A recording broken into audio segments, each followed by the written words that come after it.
जय श्रीराम. अरे जय श्रीराम. छत्रपती शिवाजी महाराज की जय. छत्रपती शिवाजी महाराज की जय. सन्मान्य राजसाहेब ठाकरे, लोकनेते सदाशिवराव मंडलिक साहेब यांना वंदन करतो. व्यासपीठावर उपस्थित सर्व बंधू आणि भगिनी, सन्मान्य राजसाहेब ठाकरे यांनी विधानसभेची पहिली यादी महाराष्ट्र नवनिर्माण सेनेची जाहीर केली.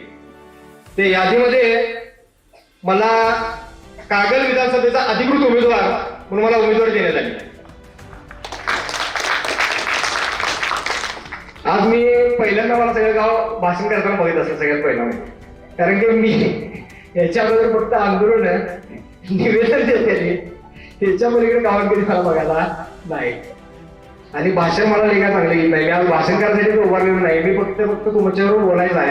कारण काय झालं, निवडणूक जाहीर झाली, माझं तिकीट जाहीर झालं आणि तुमच्यावर बोलायचं राहून गेलं. म्हणून मी शिवसेनेला, इकडे कमलेशला, या सगळ्यांना म्हटलं की जरा साकेला आमचं सांगितलंय अब्दुलला दे एक सभा होऊन जाऊ दे, मला सगळ्यांच्यावर जरा बोलायचं आहे. कारण की काय झालं, वेळ तर आपल्याकडे आहे कमी.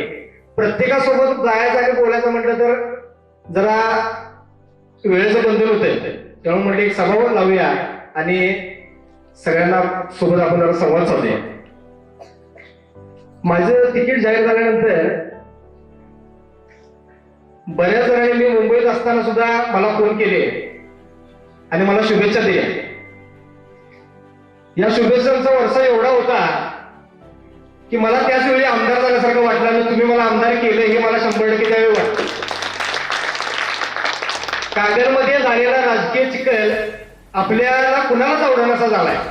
कारण की कोण कोणत्या पक्षात आहे कुणालाच काय समजणार आहे. महायुती कशाला म्हणायचं, महाविकास आघाडी कशाला म्हणायचं हेही पण कुणाला लक्षात येणार आहे. कारण की सामान्य माणसाला अजून सुद्धा काल रात्रीच आम्ही सगळा प्रचार आठवून हसूरबंद आम्ही येत होतो आणि जेवणासाठी थांबलो. एकच प्रश्न होता, महायुती का महाविकास आघाडी. पण महाविकास आघाडी म्हणजे कोण आणि महायुती म्हणजे कोण. म्हणजे सामान्यांची कुठे दिशाभूल करायचा, कुठे युती आघाडी करायच्या, असं प्रकार सध्या आता महाराष्ट्रात चाललाय.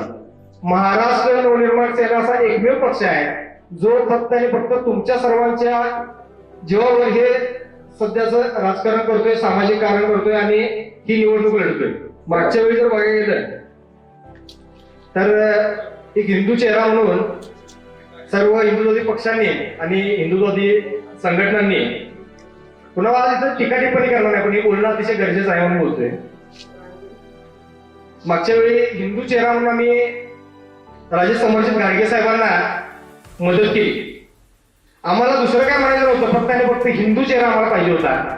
त्यामुळे आम्ही राजे साहेबांना मदत केली आणि साहेबांनी ऐन निवडणुकीच्या तोंडावर पक्ष बदलायला नको होता, कारण की शरद पवार गटात ते जायला नको होते. आम्ही त्यांना रिक्वेस्ट पण केली. आमचे विनायकजी आवडे आहेत, विनायकजी आवडे साहेबांच्याकडे आम्ही निरोप पाठवून दिला होता, साहेब तुम्ही पक्ष बदलू नका, कारण हिंदुत्वाच्या सगळ्या संघटना आपल्या सोबत आहेत आणि एकत्र आम्ही काम करू. यावेळी समजा जर साहेबांनी म्हणजे एकत्रित समर्जित गाडगे साहेबांनी जर पक्ष बदलला नसता आणि अपक्ष निवडणूक लढली असती तर आम्ही आज इथं उभारलो नसतो. आम्ही 100% हिंदू चेहरा म्हणून त्यांच्या पाठीमागे उभा राहिलो असतो.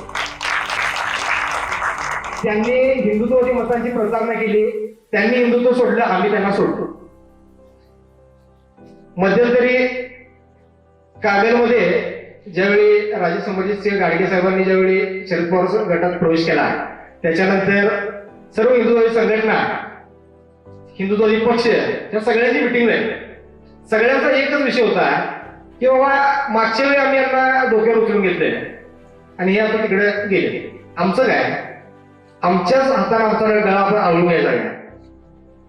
सगळ्यांची संभ्रम अवस्था होती आणि त्यातनं एक निर्णय झाला की 5 नावं आली आणि आपल्याला ही निवडणूक लढवायचं हे ठरलं.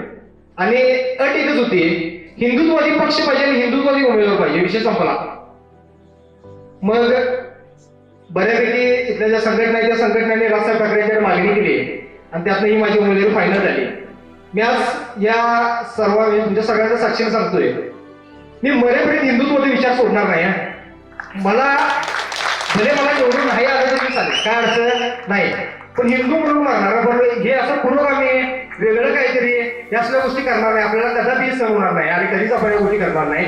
आणि हिंदुत्व संघटनेने ज्यांनी मला पाठिंबा दिला, ज्यांनी मला मदत केली, त्यांच्यासोबत मी अहोरात्र काम करणार. त्यांच्या प्रत्येक प्रश्नासाठी मी झगडत राहील, त्यांच्यासोबत प्रत्येक वेळी मी खांद्याला काम करेन. विशाळगडवर झालेलं प्रकरण तर आपल्या सगळ्यांना माहिती आहे. काही जणांनी तो वेगळ्या अँगलला दाखवण्याचा प्रयत्न केला. काय झालं, आज सेन्सिटिव्ह वातावरण आहे, त्यामुळे आज या स्टेजवर हा विषय बोलणार नाही. पण एवढं सांगतो, शिवभक्तांचे जे गुन्हे दाखल झाले ते चुकीचे झाले. जर लोकसभेला सदाशिवराव मंडलिक साहेबांच्या मुलग्याला म्हणजे आदरणीय संजय दादा जर आपण सर्वांनी जर मदत केली असती तर आज ही वेळ अतिरेकी असं शिवभक्तांना त्यावेळी संबोधले गेले, ही वेळ आली नसती. आणि शिवभक्तांवर गुन्हे दाखल झाले. अक्षरशः 3-3 महिने आमची पोरात जेलमध्ये होती. या आणि सर्वसामान्य शेतकरी पोरं होती आणि त्याला खरं म्हणजे त्यांची परिस्थिती अतिशय नाजूक आहे. आता त्या गोष्टी कसं आहे, मी सांगायला म्हणून माझी भावनिक सांगायला नाही, पण वास्तव आहे आम्ही त्यांचा जामिनासाठी प्रयत्न केला. अजून सुद्धा काही शिवभक्त आहेत ते अजून सुद्धा अडचणीत आहेत, त्यांचा अजून जामीन झालेला नाही. सांगायचा अर्थ एवढाच आहे, आमची मदत घ्यायची आणि काही निवडणूक झाली की हिंदू मताची प्रतारणा करायची, एवढं सगळं चाललंय. हे कुठेतरी थांबायला पाहिजे, नाहीतर आमची पुढे जर असं बघितलं हा धर्म टिकणार नाही. आणि यासाठी मी आज तुमच्या सर्वांच्या साक्षीने आज उभारलो. मला खात्री आहे की तुम्ही एक हिंदुत्वादी चेहरा म्हणून मला निवडून द्या, ही मी अशा तुमच्यासमोर बाळगतो. दुसरी गोष्ट बघायला गेलं, आम्ही जेवढ्या गावासाठी काय केलं असं सुद्धा काही लोकांनी फेसबुकवर कॅम्पेनिंग चालवलं. तर मला सांगायचं आहे, मला फक्त एकच सदस्य म्हणून माझ्या सौ निवडून आल्या, एकच सीट आम्हाला मिळाली. एक सीट मिळाल्यानंतर आम्ही 80 लाख रुपये निधी मंत्रालयात मंजूर करून आणला. संबंधित इथले आमदार हसन मुश्रीफ साहेबांचं एकही पत्र आम्हाला लागलं नाही. विदाऊट पत्राचा आम्ही निधी मंजूर करून आणला. दुसरी गोष्ट बघायला गेलं तर आतापर्यंत जे रस्ते झाले नव्हते ते रस्ते आम्ही केले.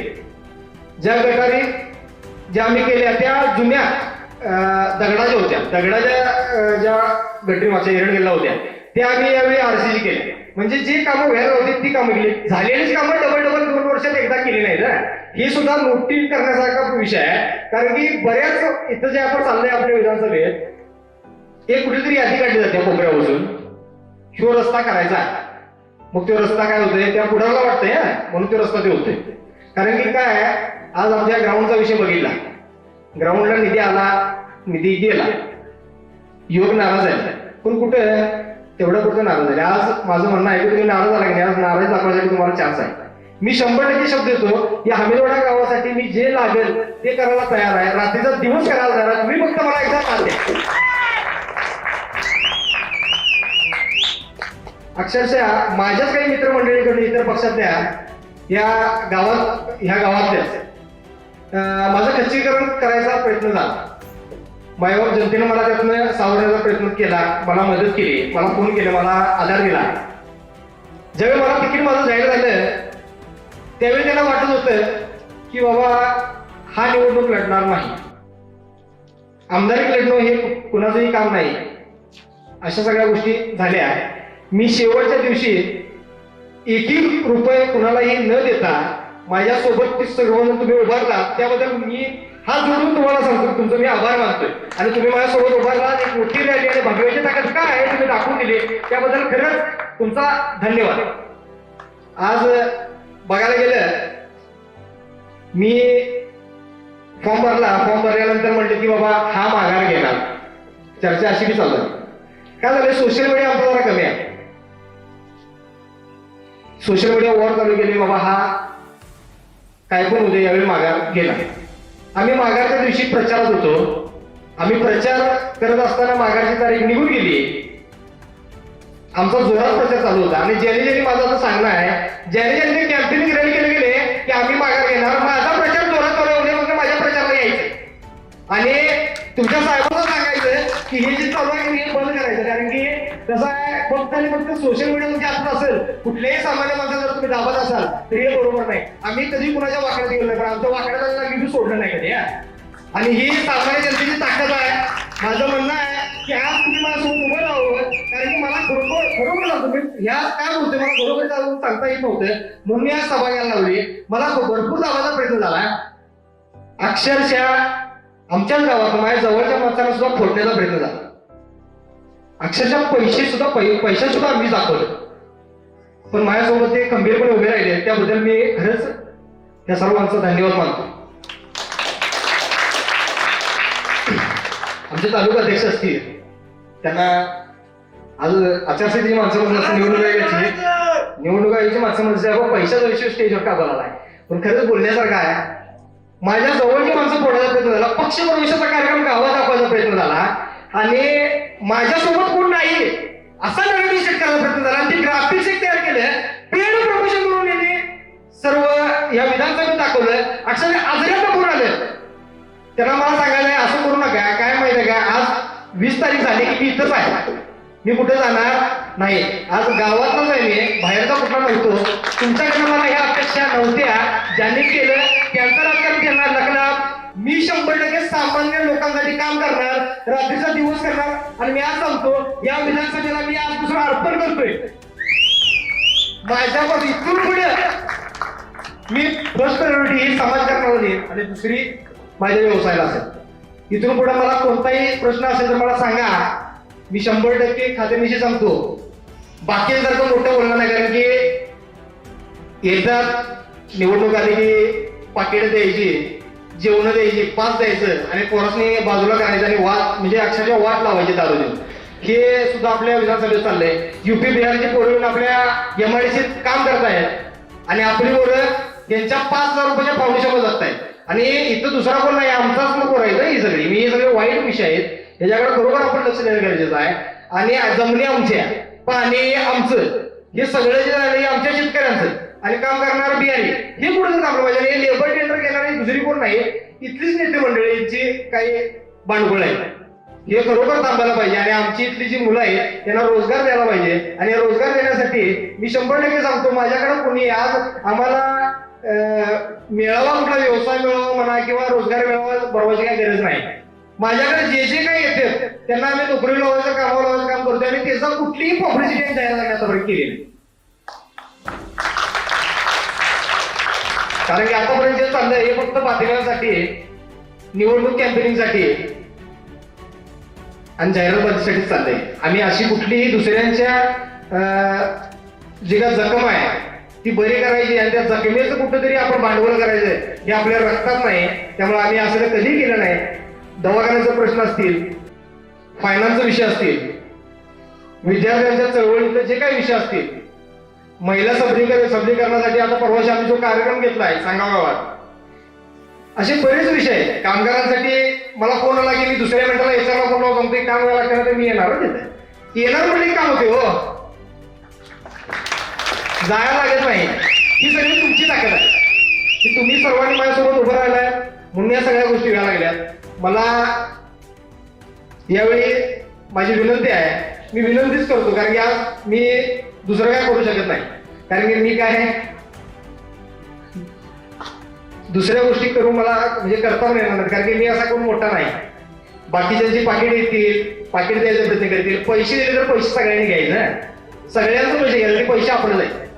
हे पैसे त्यांचं नाही, ते पैसे आपलं जाईल. 100% सांगतो, काय पैसे सगळ्यांच्याकडे घ्या, बाकी काय देतात ते सगळं घ्या, पण मतदान हे रेल्वेला झालं पाहिजे. आणि आम्ही 100% सांगतो तुमच्या काय पाहिजे ते करता येणार आहे. मला फक्त एक साधा फोन टाकायचा.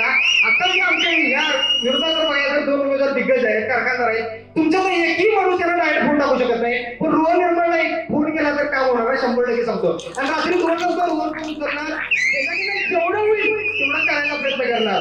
आणि मी कोण नेता कोण नाही, मी तुमच्यातच आहे, एक तुमचाच भाऊ, तुमचाच मित्र, तुमचाच मुलगा म्हणून मला मग आशीर्वाद द्यावे आणि मला या निवडणुकीत विजय करावं एवढं बोलतो. जय हिंद.